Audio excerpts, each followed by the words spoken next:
So of course, become a paid member. You get a lot of cool benefits like merchandise and stuff. Um, the alumni mentorship, I believe, is passed and you cannot sign up anymore, but there are a lot of other cool things like the merchandise and the satchel you get when you graduate.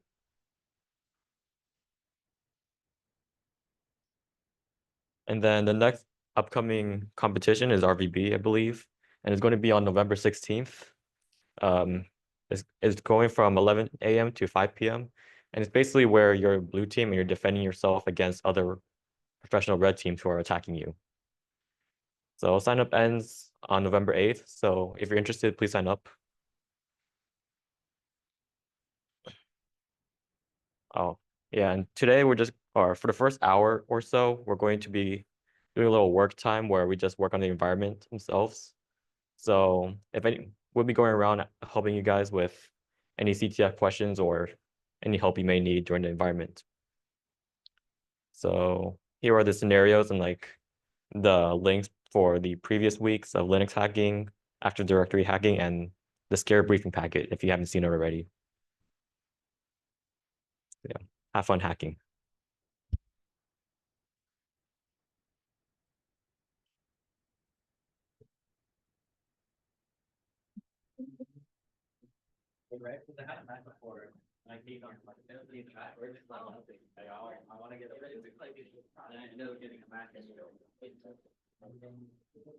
On HDMI. On the HDMI.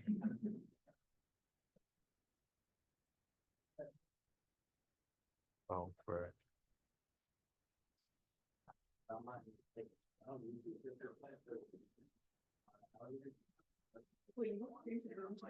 what? I got join Zoom.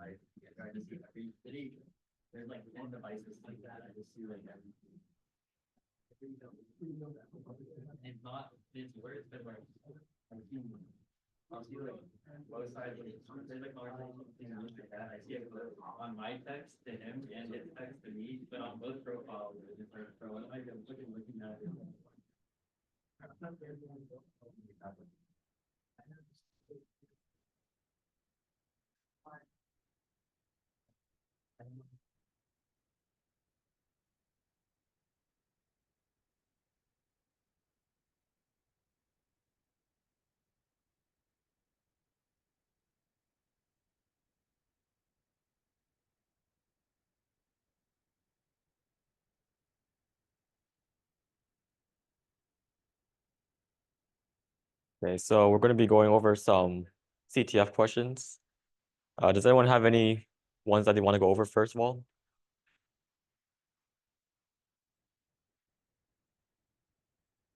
I know Luke has questions about the CTF.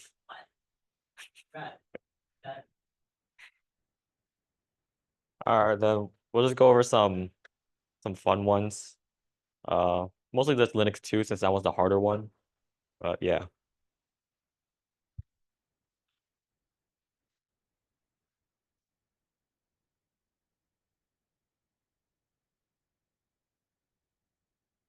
So we look at this Nmap scan, we see that ports 22, 80, 80, 80, and those three ports are open. So these two are websites because of the HTTP request header and also the response code. This one is also noted because of the Apache. And yeah, there's actually three websites on here. It's another one is on port 1337, which is an irregular port. So in order to actually find it, you have to do nmap-p- to specify all ports. Oh, yeah. What the fuck?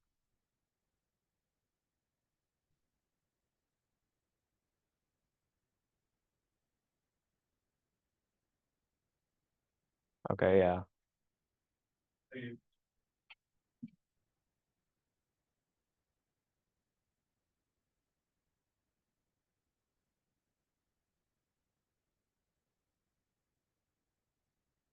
So if we look at this quick MSPN, we also see that port 1337 is open.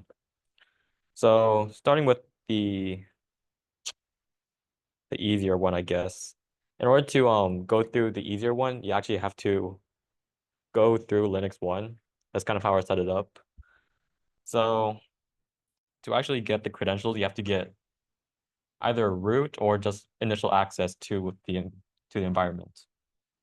So if we cat the Linux 1 nmap scan, we see that it has FTP and MySQL.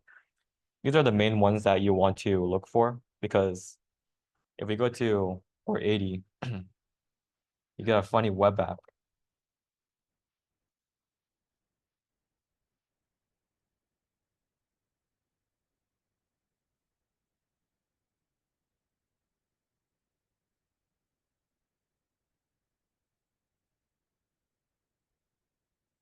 Yeah, you get a funny web app. Ah, it's ads. But anyways, you get rickrolled if you go to the web app. That's pretty funny.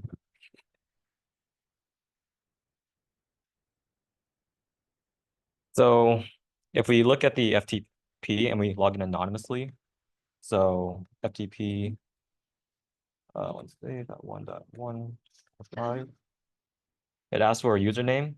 When logging in anonymously for FTP, you always just put anonymous as a username and then a blank password to log in. So here we see we have two files. So we just want to do mget and star. This grabs all the files within the FTP share. So we exit out of that and we look at the files. We see that we have the flag anonymous over here. That would be used for the guest CTF. And then we look at the other one, which was new hire. We see that there's a new hire named Alex, and this is going to be the user that we're going to be targeting initially. So with the MySQL, typically you won't have that. It's like locked off and only ran on local host, but this is configured so that anyone can remotely log into the database, which is usually bad practice. So if we try to log into the MySQL, uh,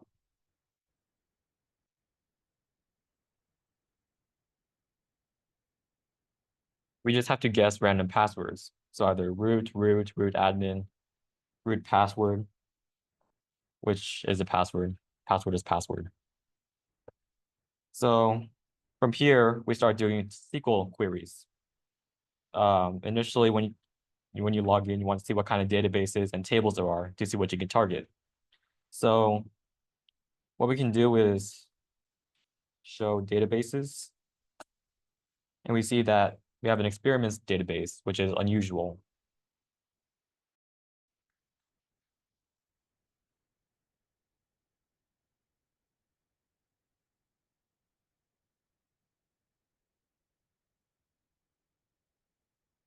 So within this database table, we have two or three tables within it. There's the cures, passwords, and test subjects. So the one that we really want to look at is the password one.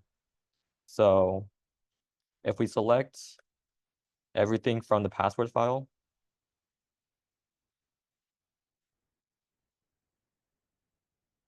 we see that we get these MD5 hashes that we can then crack.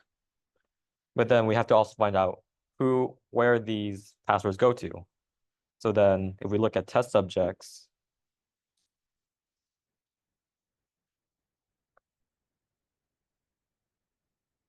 we see that the IDs match up with the passwords. So if we want to target the Alex user, we match up ID 7 with ID 7.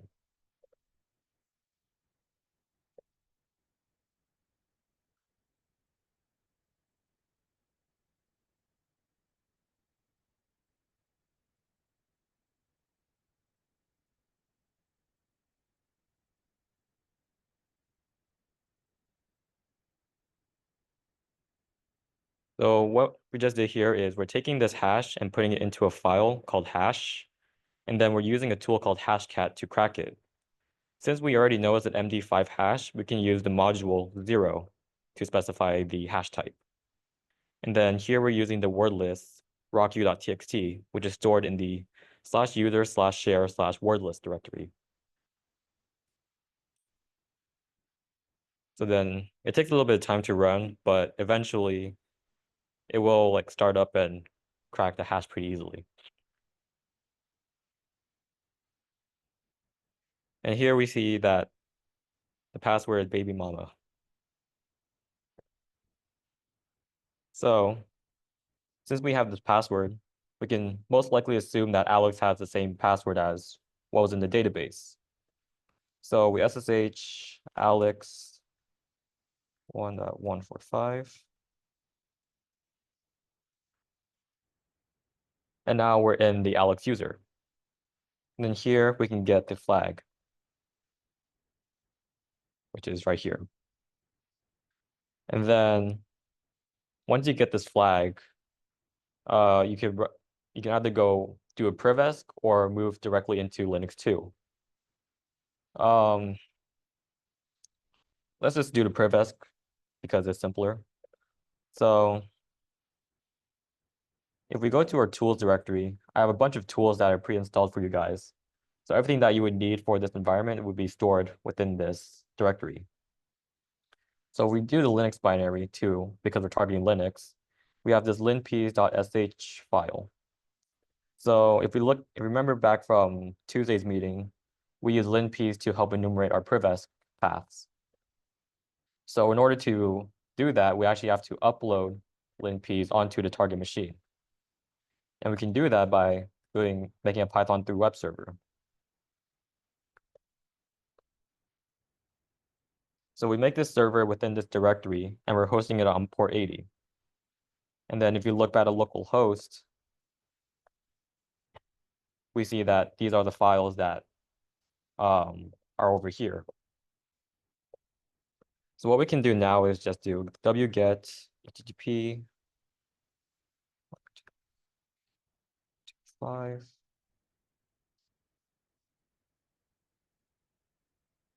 We can grab the linpiece file from our web server, and now it's on this target machine. So now we can just execute this script. You can either add executable permissions, or you can just run bash and then linp.sh. Now this gives a lot of output and is very overwhelming, but the main thing you want to look for is any yellows, which would be a 95% attack vector. If you find a yellow, it's most likely a way to escalate privileges, but sometimes maybe a false yellow.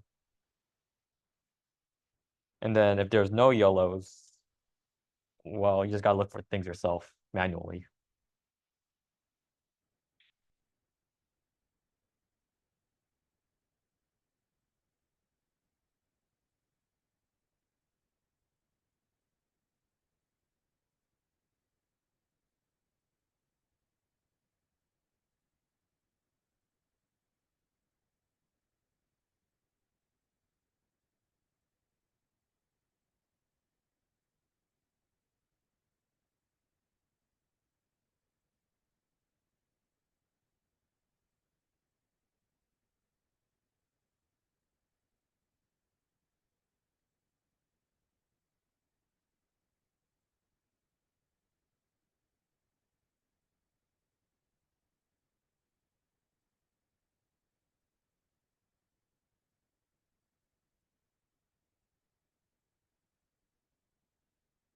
All right, so here we see that this is highlighted, the /op/python script. So this script has capabilities on it, which would allow it for it's basically a root backdoor. So if we copy this yellow highlight and just simply look it up, let's see.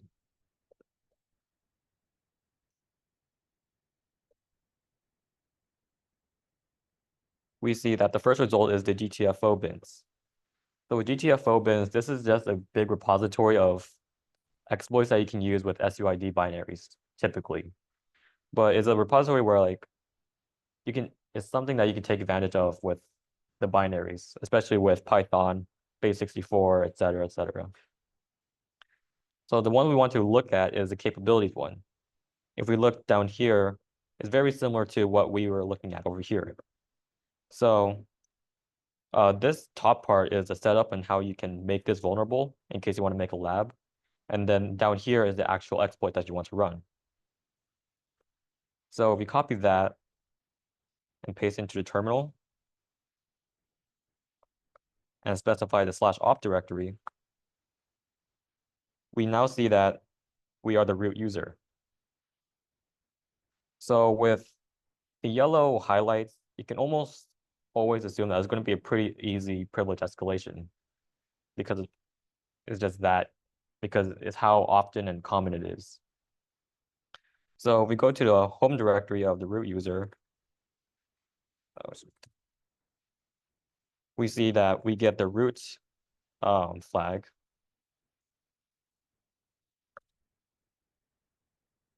And then we can also see the recipe, which is within the briefing packet.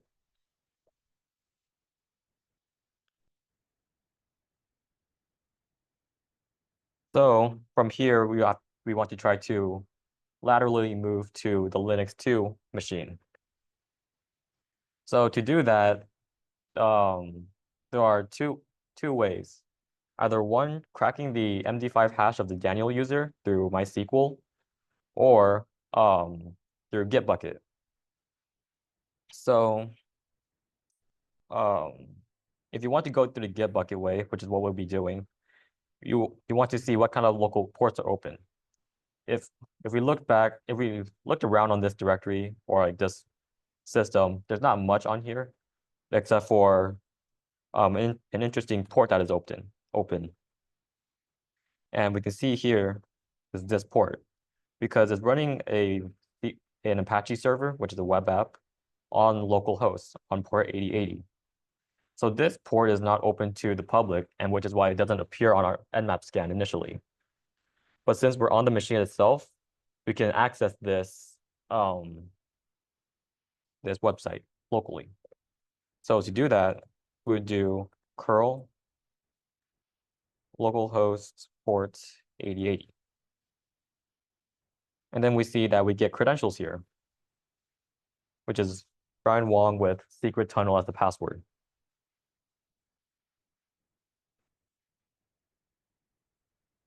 So now, if we go to the Linux 2 web app,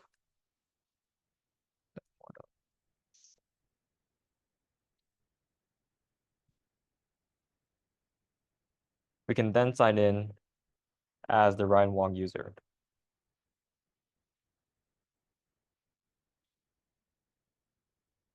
So since this is running a Git bucket, and so with Git bucket, you can kind of think of it as GitHub, if you're familiar with it, where you have this repository in the master branch. And when you look through it, you can see the different kinds of commits that it had previously. So anytime you're dealing with a Git web app,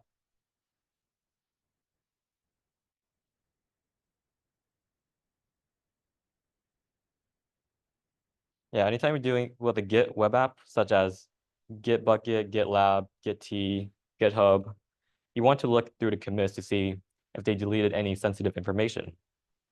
So if we look at the latest commit, we see that there were two files that were deleted. The debug.env, which is irrelevant to us, but also the password, which is down here, right here. So if we just read like what it does, it leads to the root user on the Git bucket for other projects. There is no other projects, but we got the root user password, which is exactly what we want. So if we sign out, then sign back in as a root user,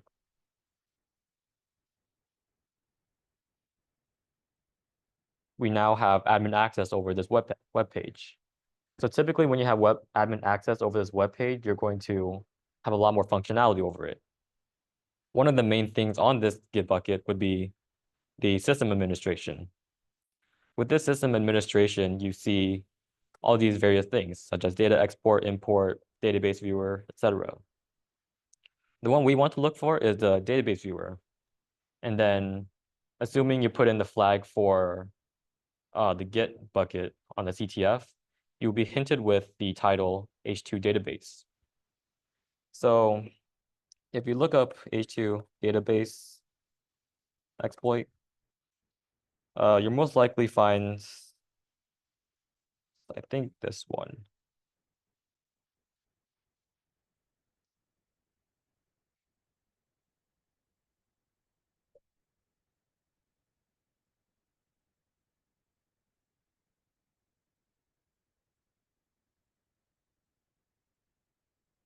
Oh.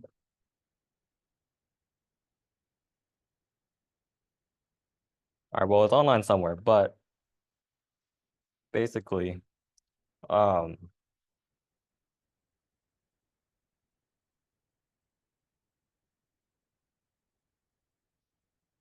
see.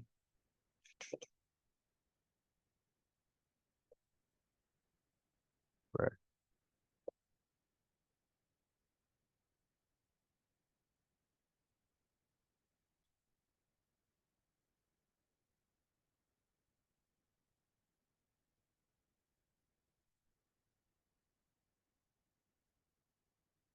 All right. So this is the website that has the exploit. So the one that you want to look for would be this one, I believe.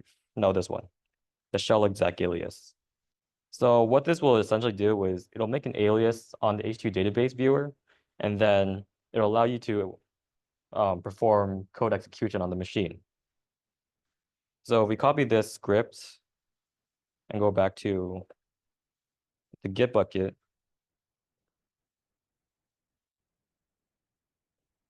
and we run it, you see that it's updated 0 rows, meaning that it has successfully ran the query.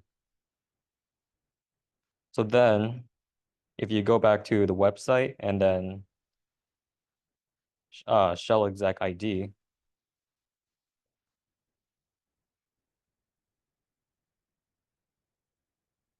we see that you're the Git bucket user with the Git bucket group.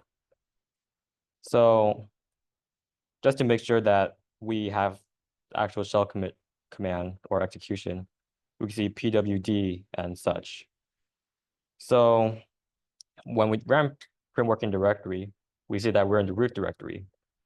So if we want to upload a file or anything, we have to specify a writable directory.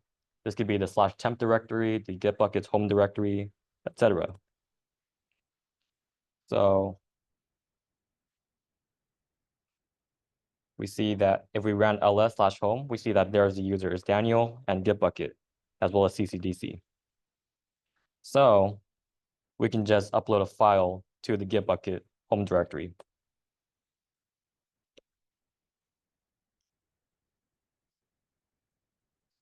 Um,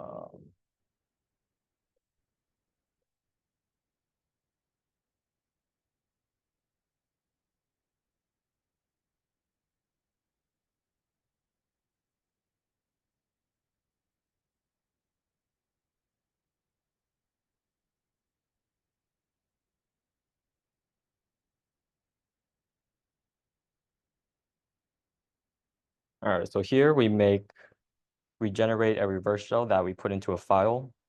So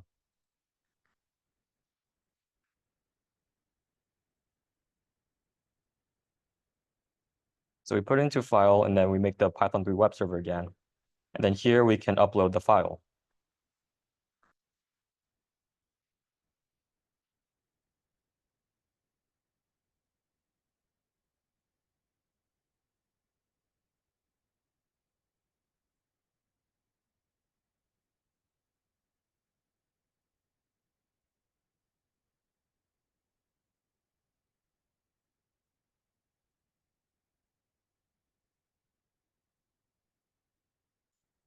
Okay.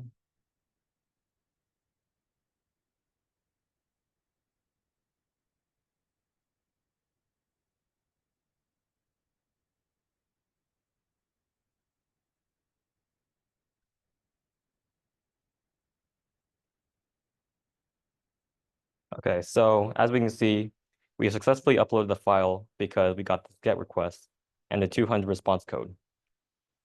So now what we can do is either add executable permissions or just run bash on it. But before we can execute it, we want to create a reverse shell.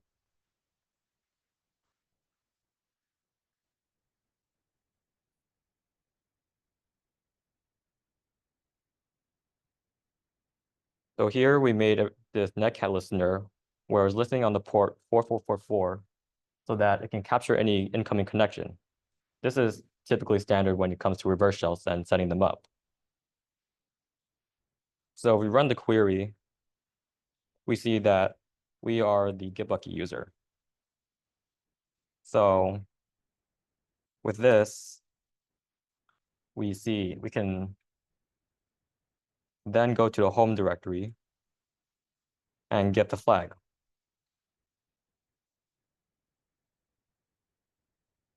And then another interesting file on here would be the user-info file. So if we cut out this file, we see that the password is bruh and that this is a SSH privesc path. So getting onto using the password bruh isn't the actual privesc, but going from Gitbucket to root would be through SSH would be the privesc. So if we cancel this and then SSH into Gitbucket,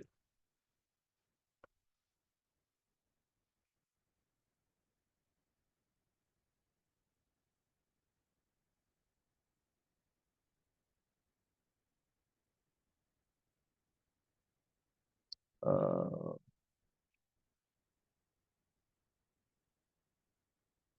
bruh. All right, well, guess we're doing it through the reverse shell way.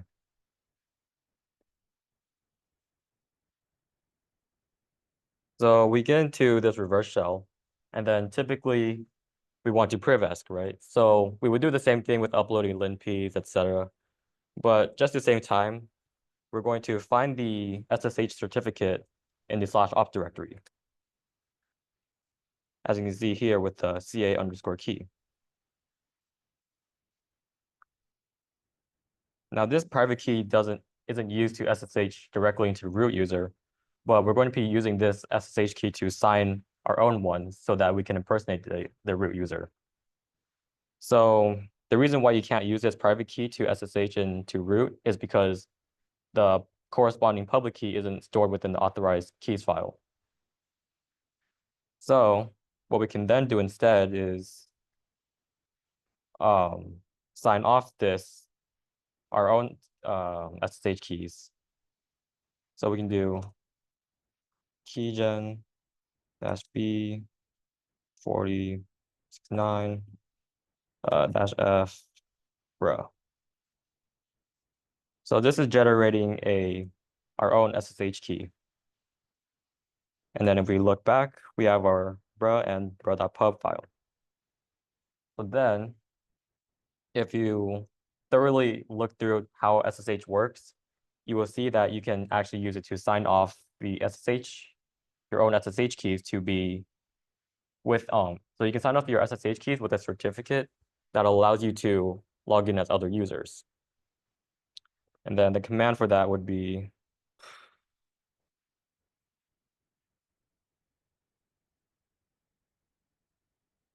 no, not that one.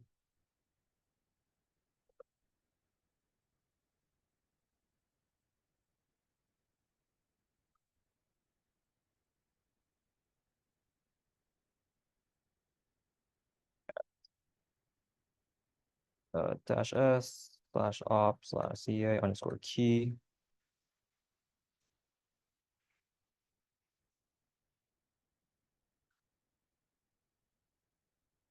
Okay, so what we're doing here is we're signing off. We're using this certificate CA underscore key to impersonate the root user, and then we're signing it onto our bro.pub file.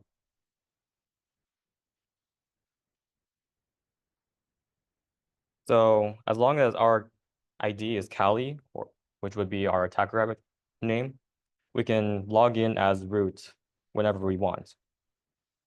So then what we can do now is SCP all of these into our own Kali machine.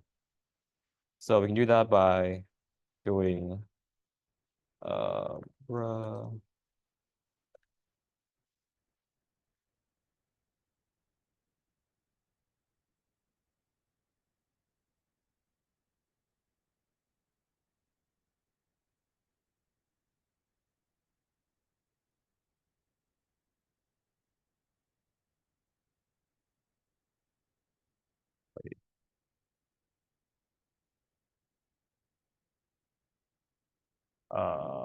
Yeah, okay.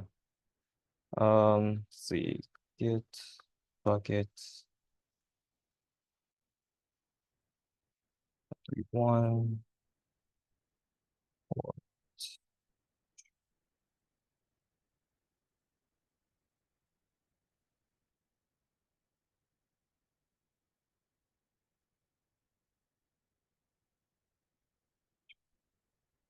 All right.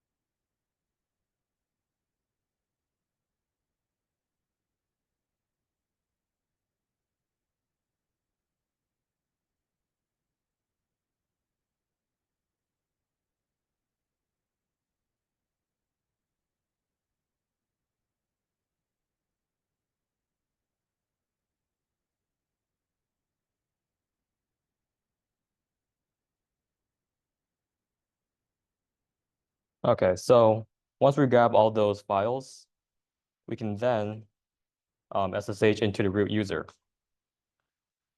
So you SSH root dash I with the public or private key, and then specify the root user.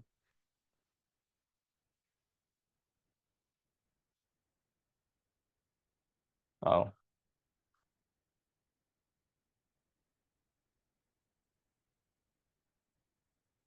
there we go. So permission does matter with SSH keys, just to keep that in mind. So as we can see, we are now the root user. And then if we look in the .ssh directory, there is no authorized keys file.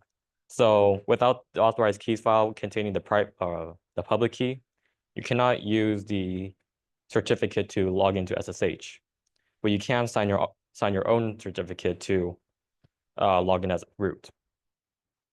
It's a bit confusing, but it's a really cool way to like actually get into root, in my opinion. How often you'll actually see this? Probably never, but it's still really cool. So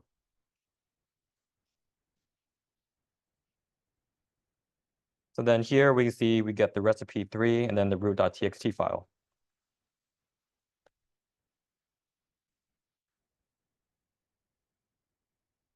And then one of the ingredients is a priest.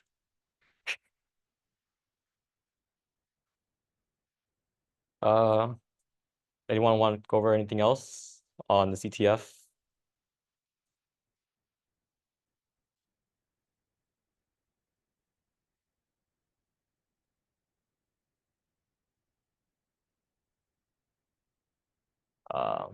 No? Okay.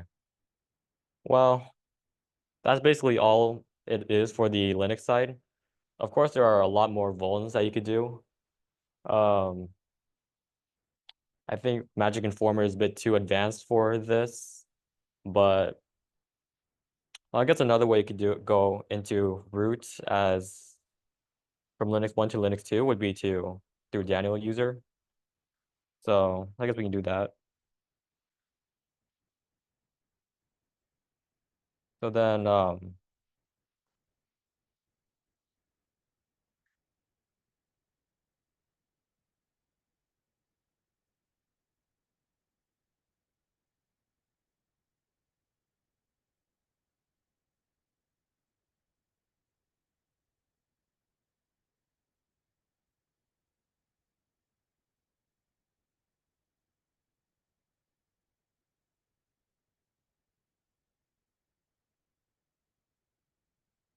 so once again we match up Daniel with the hash.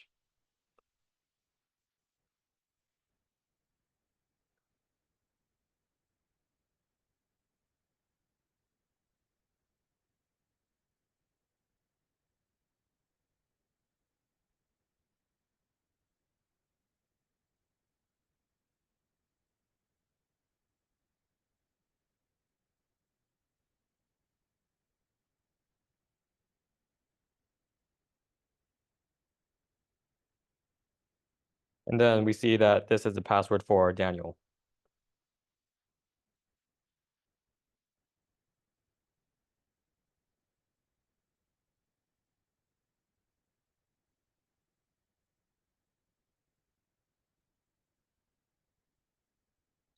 So if you look back, if you actually read like the lore about the the cures and stuff, you would see that Daniel was supposed to be dead. So about every minute you'll see like you're not authorized to be here. Just like that. This is supposed to be really annoying, but you can always just work around it. Nothing actually matters in this environment. So be as brute force as you want. So if we run linpeas again, you would see that you have the group LXC um, or LXD. So this is a very high privileged group because if you can run LXD, you can make your own, you can basically mount the file system onto, you basically mount the file system and access everything on it as if you're the root user. So while even though you're not the root user, you have access to everything, such as the shadow file, the root directory, etc. So if we go back to the tools directory and go to the mouseboys file or directory, and xboys, and then lxc privesc, we see there are these files that have been generated for you. The incus.tar.exe and then the rootfs.squashfs. So these two files will be used to essentially make your own or make your own operating system and mount the current file system onto the new operating system that you made. At least I think that's how it works. But anyway, so if we look at this lxc exploit.sh, it basically just automates the process of executing the lxc privesc. So once again, we can make the Python 3 server and then just upload the lxc exploit.sh file.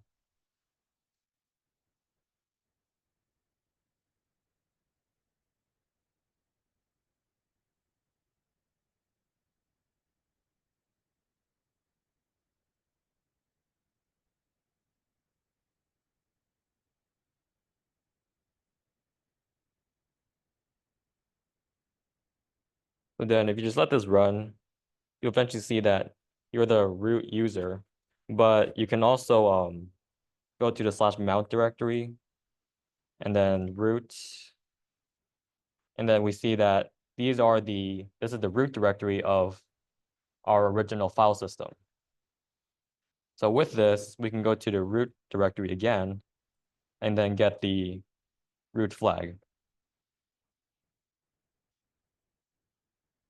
So that is another way of getting into Linux 2. And then if you really wanted to cheat Git bucket, the Magic Informer one, you can just reverse engineer the Docker container, which is actually really easy. So yeah. Uh, that's basically it for the Linux side. I'm not sure if Jerry wants to do the Windows side, but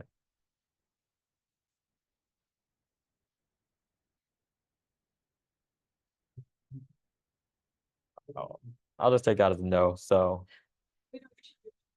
ah, okay. Okay.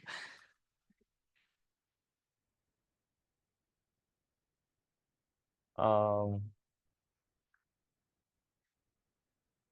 all right, so in this Windows directory, we see that is running the domain Pennsylvania.local, and then that's basically like the main thing what we would get from this nmap scan, because everything else is pretty standard stuff with the MSRPC, the LDAP, etc. We see that RDP is also open, which could be interesting to look at. But for now, we're just going to be targeting the domain.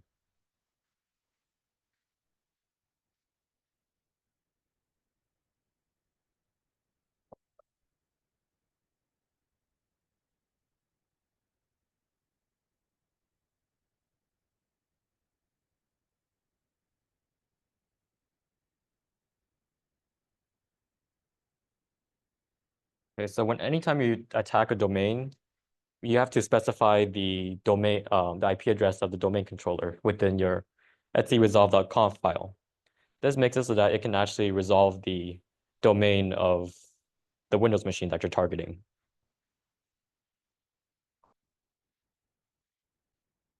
So now what we can do is just run nxc smb 20 and then dash yes.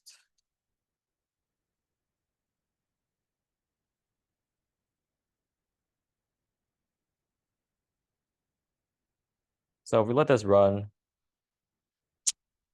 okay, there's no passwords here. But anyways, there are these users that we can target. I've never did this Windows side, so I'm just winging it. But this is going to be my methodology. So we see that Transylvania, that there is a guest account that is active. So I guess what we can try to do now is just list the shares and see if there's anything interesting. So the most interesting one would be the S.C.A.R.E file. So what we can do now is just do SMB clients, which is basically FTP command, but for Windows. And then SMB client dash U um guess dash N, wait, no, 168.1.120. Okay.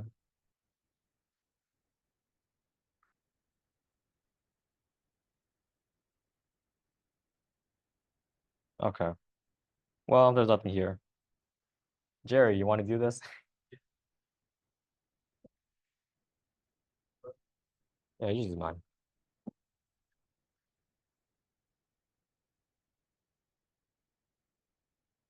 Yeah, there's probably like a lot of assumptions that are need to be made in order to hack this Windows directory or Windows DC. So with this environment, we gave you guys like a password list and you don't have it on here yet, right? Okay. Let me just let me just get that really quick. Or can you get it from where?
Control Shift B. Control Shift B. Up here. Okay.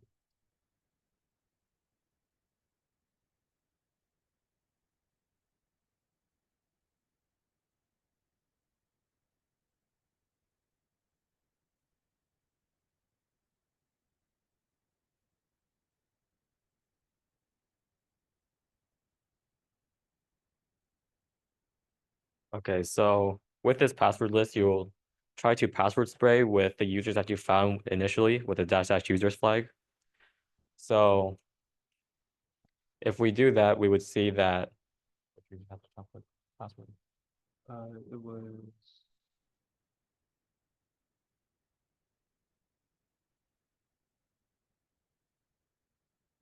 this thing that had like no password, and then I used SMB root, or I'm sorry, smart root was a script Oh, to brute force all the passwords. okay, so one user, I believe Steve, doesn't have a password, but also another one has the password chocolate, if I remember correctly.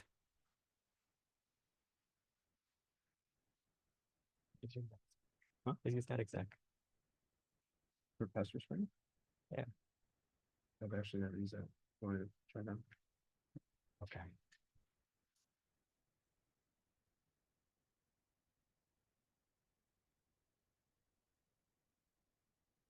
So right now we're just re-enumerating the users that we found. And then if you either put all these names into a list or just go by one, you'll see that eventually one of them will match up. Just root to the password list, I guess. Oh, because then you have to create a user list. Yeah.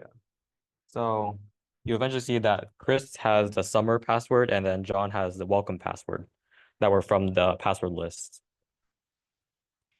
So with these, you can then try to enumerate more. So what we can then do is, oh, bruh.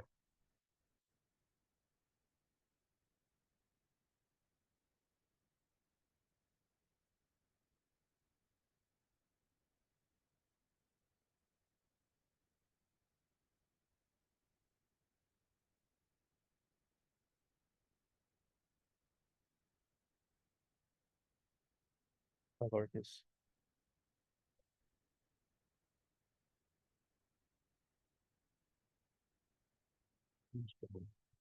Okay, John had the password.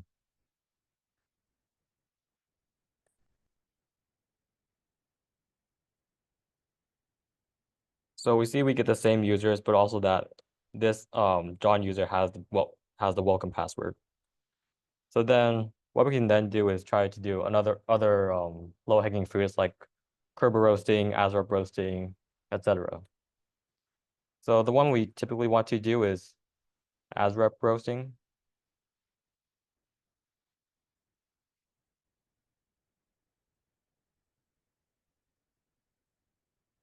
So with ASRoP roasting, you're targeting other users so that you'll get this hash. And then once you crack those hash, you can, assuming they're weak passwords and crackable, you can log in as the other users. This would eventually just go on and on until you find some form of initial access. But alternatively, you can also run Bloodhound to get a better understanding of what your domain is, what you're working with in a domain.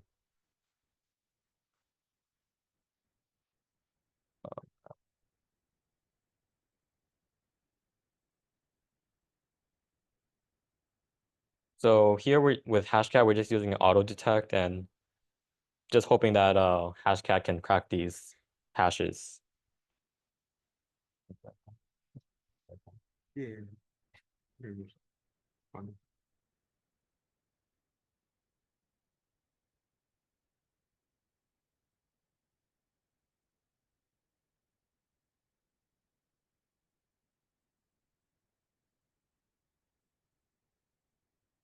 Yeah. Okay, so we see that the user Dave has a chocolate password. And then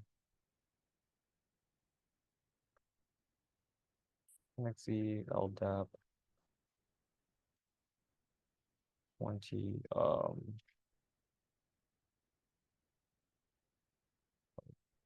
Dave.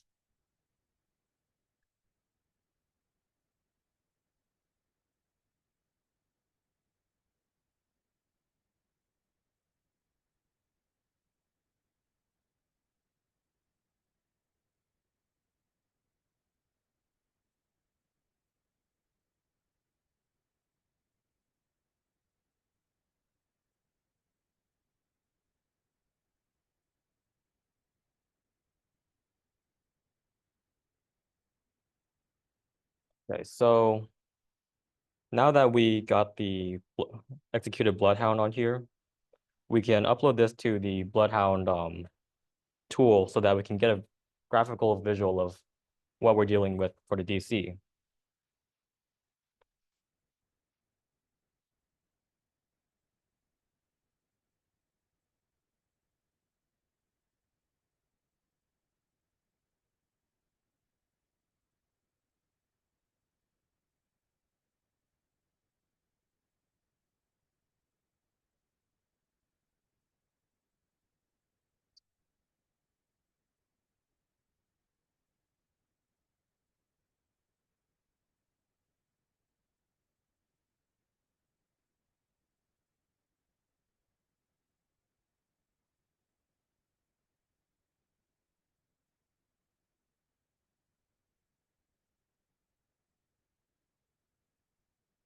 So now if we go to shortest path to high value target, we get a full diagram of which users can obtain domain admin essentially. So we see administrator is obviously an admin, but also Steve and Thomas. So with Steve, we see that he can PS remote, which is basically WinRM, to domain controller, which I believe is just admin, right? But also Thomas can DC sync the domain. So technically the attack path that we would want to take, or the easiest one, would be to just target Steve. And then, but like, how do we do that if we don't really know his credentials or anything like that? So we can actually just sort of, I guess, brute force this. So NXC, SMB, 168, 1, so 150 or 120, and then tac U. So you're actually supposed to create the user list though. Yeah, so assuming you created the user list, you would specify the user file or whatever it would be. But for time's sake, it's just going to be Steve. And then just no double single quotes. Yeah. And then the domain controller's name. Um, So here we just see that we can authenticate as Steve without a password. So with this, so now we'll use evil win RM.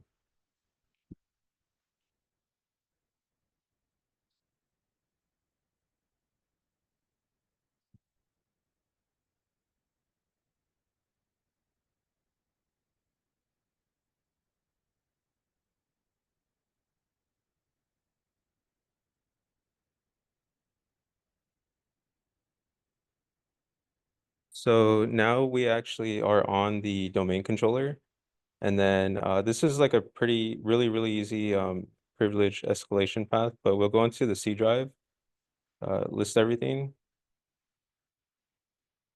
And then there's this like weak perm service folder. I also put like this malicious file as well, just so you don't have to upload your own or use like MSF Venom to generate one. So if we go into that weak permission service file, or folder, weak perm service folder. And then if we list it out, we see that there's a service in here. So this service is being executed in by the services application that's on Windows. So we can move this out of this directory. whoops, MV service .exe dot dot. And then we can move that like malicious payload uh into this directory as well. Let's see, oops.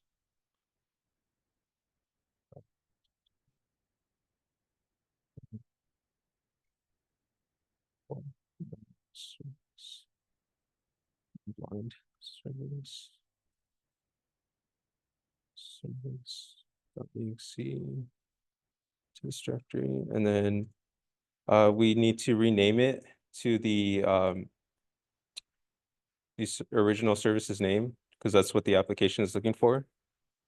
Service.exe to service.exe. And then so it's renamed to the original name, but it's actually our malicious payload.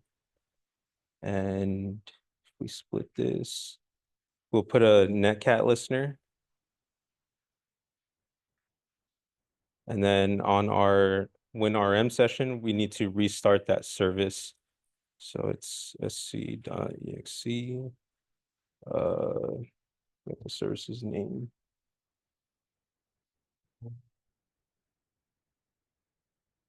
It was like Vuln service or something.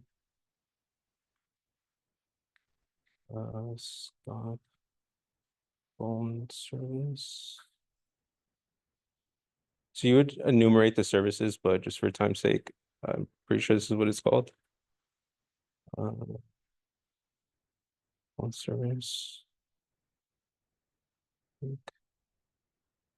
Service. Okay, I don't remember the service's name, but essentially you would restart that service using that command, the sc.exe stop, the service name, and then you would start the service. So you just replace stop with start, and then your netcat listener will pretty much pick up the administrative session. Yeah, I don't recall the actual name of that service. That's like the one thing I forgot to note down. But pretty much after that, you get admin access. And yeah, that's pretty much it. Sorry about that. I'll share that service name later if anyone's interested. But thank you.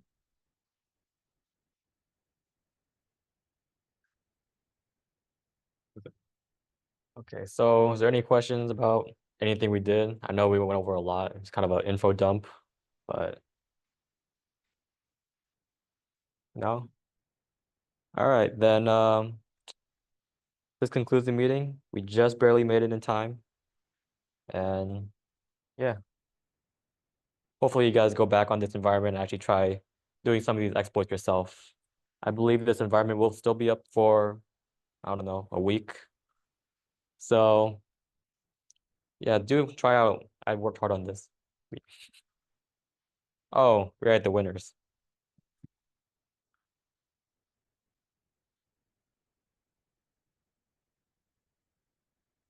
Let's see.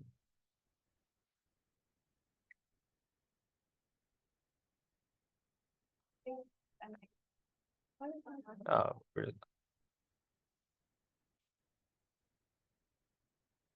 all right, so bruh.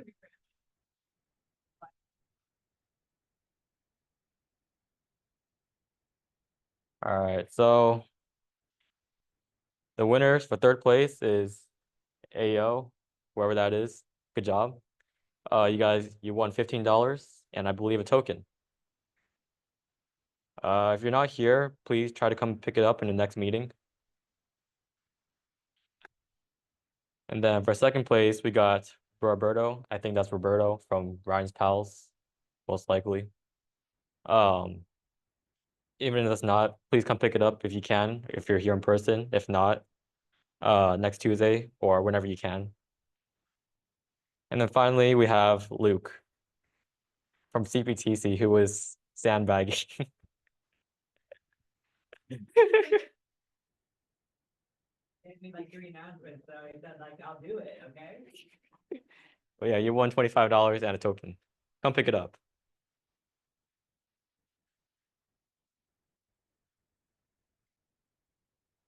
And then as an honorable mention, we have Taylor, who is an alumni and worked out CrowdStrike. So it's kind of obvious that he would win, but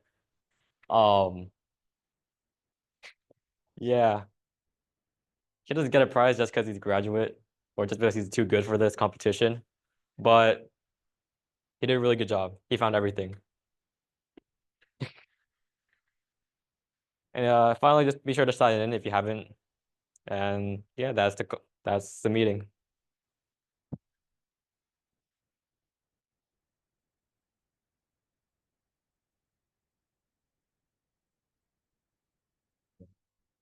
They all sort of really very like after all. But I didn't try.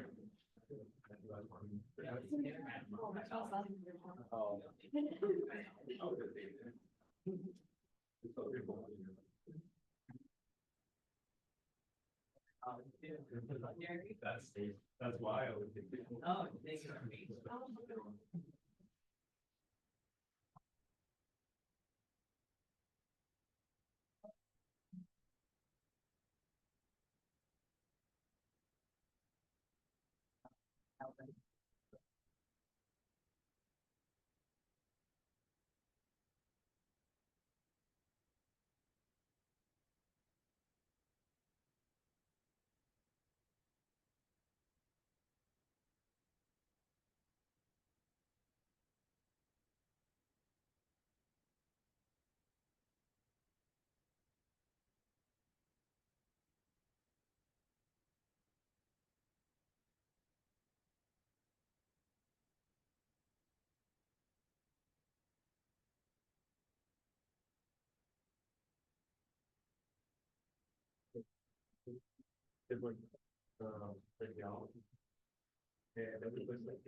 One is like better. And it's like you look at this here, it's just like different lines. I don't know how to get the way that. Like they want to get.